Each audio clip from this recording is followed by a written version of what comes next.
Good morning बच्चों।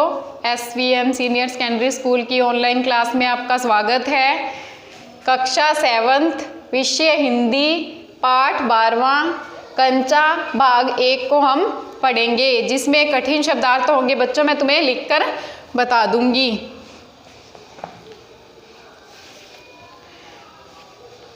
वह नीम के पेड़ की घनी छांव से होता हुआ सियार की कहानी का मजा लेता आ रहा था। हिलते डुलते उसका बस्ता दोनों तरफ झूमता खनकता था। स्लेट कभी छोटी शीशी से टकराती तो कभी पेंसिल से।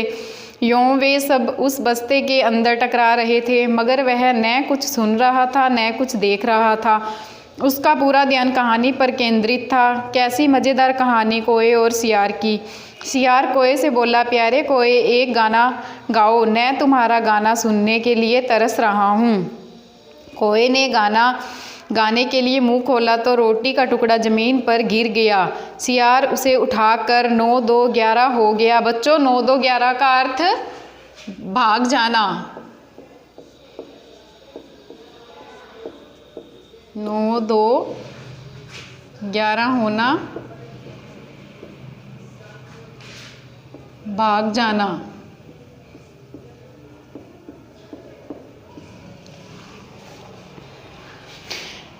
वह जोर से हंसा। बुद्धू कौआ वह चलते चलते दुकान के सामने पहुंच गया। वहां अलमारी में कांच के बड़े बड़े जार कतार में रखे थे। उसमें चॉकलेट, पिपरमेंट और बिस्किट थे।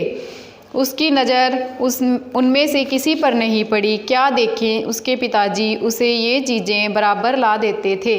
फिर भी एक नए जार ने उसका ध्यान आकृष्ट किया। जार का मतलब कांच का बड़ा बर्तन, आकृष्ट का मतलब खींचना। जार का मतलब एक बड़ा बर्तन।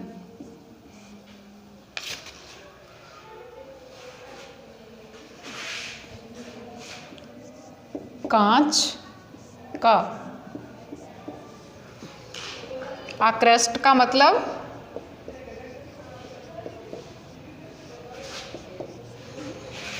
खींचना।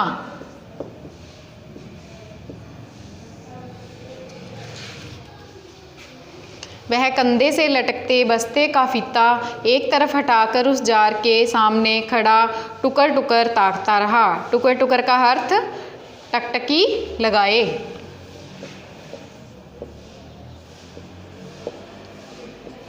टुकर टुकर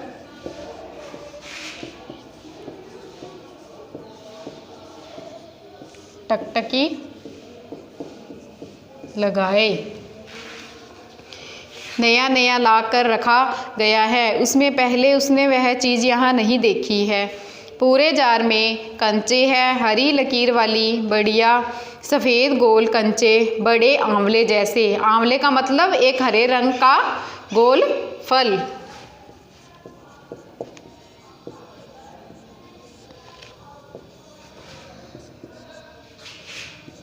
एक हरे रंग का गोल फल।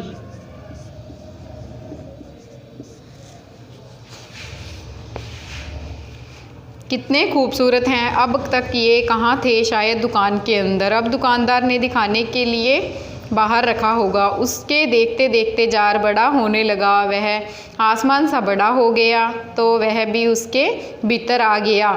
वहाँ और कोई लड़का तो नहीं था, फिर भी उसे वह पसंद था। छोटी बहन के हमेशा के लिए चले जाने के बाद वह अकेले ही खेलता था। वह कंचे चारों तरफ बिखेरता मज़े में खेलता रहा। तभी एक आवाज़ आई, लड़के, तू इस जार को नीचे गिरा देगा। वह चौंक उठा। जार अब छोटा बनता जा रहा था। छोटे जार में हरी लकीर वाले सफ़ेद गोल कंचे, छोटे आंवले जैसे। सिर्फ 2 जने वहाँ है और वह बूढ़ा दुकानदार। दुकानदार के चेहरे पर कुछ चिड़चिड़ाहट थी। मैंने कहा, न जो चाहते हो वह मैं निकाल कर दूँ। वह उदास हो अलग खड़ा रहा। क्या कंचा चाहिए? दुकानदार ने जार का ढक्कन खोला शुरू किया। उसने निषेध में सिर हिलाया। तो फिर सवाल खूब रहा, क्या उसे कंचा चाहिए, क्या चाहिए उसे खुद मालूम नहीं है।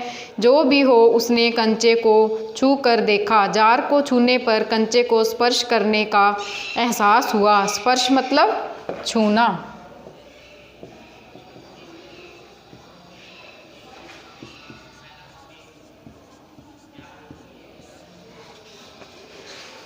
अगर वह चाहता तो कंचा ले सकता था, लिया होता तो स्कूल की घंटी सुनकर वह बस्ता थामे हुए दौड़ पड़ा। देर से पहुंचने वाले लड़कों को पीछे बैठना पड़ता था। उस दिन वह सबके बाद पहुंचा था, इसलिए वह चुपचाप पीछे की बेंच पर बैठ गया। सब अपनी अपनी जगह पर हैं। रामन अगली बेंच पर है, वह रोज़ समय पर आता है। तीसरी बेंच के आखिर में मल्लिका के बाद अम्मू बैठी है। जॉर्ज दिखाई नहीं पड़ता। लड़कों के बीच जॉर्ज ही सबसे अच्छा कंचे का खिलाड़ी है। कितना भी बड़ा लड़का उसके साथ खेले, जॉर्ज से मात खाएगा। हारने पर यूं ही विदा नहीं हो सकता। हारे हुए को अपनी बंद मुट्ठी ज़मीन पर रखनी होगी, तब जॉर्ज कंचा चलाकर बंद मुट्ठी के जोड़ों की हड्डी तोड़ेगा। जॉर्ज क्यों नहीं आया? अरे हाँ, जॉर्ज को बुखार है ना। उसे रामन ने यह सूचना दी। उसने मल्लिका को सब बताया था। जॉर्ज का घर रामन के घर के रास्ते में पड़ता है। अप्पू कक्षा की तरफ ध्यान नहीं दे रहा है। मास्टर जी, उसने हड़बड़ी में पुस्तक खोलकर सामने रख ली। रेलगाड़ी का सबक था। रेलगाड़ी रेलगाड़ी। पृष्ठ 37। घर पर उसने यह पाठ पढ़ लिया है। मास्टर जी बीच बीच में बेंच से मेज ठोकते हुए ऊंची आवाज़ में कह रहे थे, बच्चों, तुम में से कई ने रेलगाड़ी देखी होगी। उसे भाप की गाड़ी भी कहते हैं, क्योंकि उसका यंत्र भाप की शक्ति से ही चलता है। भाप का मतलब पानी से निकलती भाप से है। तुम लोगों के घरों के चूल्हे में भी। अप्पू ने भी सोचा, रेलगाड़ी, उसने रेलगाड़ी देखी है। छुक छुक यही रेलगाड़ी है। वह बाप की भी गाड़ी का मतलब। मास्टर जी की आवाज़ अब कब ऊंची थी। वे रेलगाड़ी के हर एक हिस्से के बारे में समझा रहे थे। पानी रखने के लिए खास जगह है, इसे अंग्रेजी में बॉयलर कहते हैं। यह लोहे का एक बड़ा पीपा है। लोहे का एक बड़ा कांच का जार, उसमें हरी लकीर वाले सफ़ेद गोल कंचे, बड़े आंवले जैसे। जार जब अच्छा होकर आ जाएगा तब उससे कहेगा। उस समय जॉर्ज कितना खुश होगा। सिर्फ वे दोनों खेलेंगे और किसी को साथ खेलने नहीं देंगे। उसके चेहरे पर चौक का टुकड़ा आ गिरा। अनुभव के कारण वह उठकर खड़ा हो गया। मास्टर जी गुस्से में है। अरे तू उधर क्या कर रहा है? उसका दम घुट रहा था। बोल। वह खामोश खड़ा रहा। क्या नहीं बोलेगा? वे अप्पू के पास पहुँचे। सारी कक्षा सांस रोके हुए उसी तरफ देख रही है। उसकी घबराहट बढ़ गई। मैं अभी किसके बारे में बता रहा था? कर्मठ मास्टर जी उस लड़के का चेहरा देखकर समझ गए कि उसके मन में और कुछ है। शायद उसने पाठ पर ध्यान भी दिया हो। अगर दिया है तो उसका जवाब उसके मन से बाहर ले आना, इसी में उनकी सफलता है। हाँ हाँ बता, डरना मत। मास्टर जी ने देखा अप्पू की ज़बान पर जवाब था हाँ हाँ। वह कांपते हुए बोला, कंचा। वे सकपका गए। कक्षा में भूचाल आ गया। Stand up. मास्टर साहब की आंखों में चिंगारियां सुलग रही थी। अप्पू रोता हुआ बेंच पर चढ़ा। पड़ोसी कक्षा की टीचर ने दरवाजे से झांक कर देखा, फिर सम्मिलित हंसी। रोकने की पूरी कोशिश करने पर भी वह अपना दुख रोक नहीं सका। सुबकता रहा। रोते रोते उसका दुख बढ़ता ही गया। सब उसकी तरफ देख देख कर उसकी हंसी उड़ा रहे हैं। रामन, मल्लिका सब बेंच पर खड़े खड़े। उसने सोचा, दिखा दूंगा सबको। जॉर्ज को आने दो। जॉर्ज अब आए। जॉर्ज के आने पर वह कंचे खरीदेगा। इनमें से किसी को वह खेलने के लिए नहीं बुलाएगा। कंचे को देखो, ये ललचाएंगे। इतना खूबसूरत कंचा है। हरी लकीर वाले सफ़ेद गोल कंचे, बड़े आंवले जैसे। तब शक हुआ, कंचा मिले कैसे? क्या मांगने पर दुकानदार देगा? जॉर्ज को साथ लेकर पूछे, नहीं तो दे तो।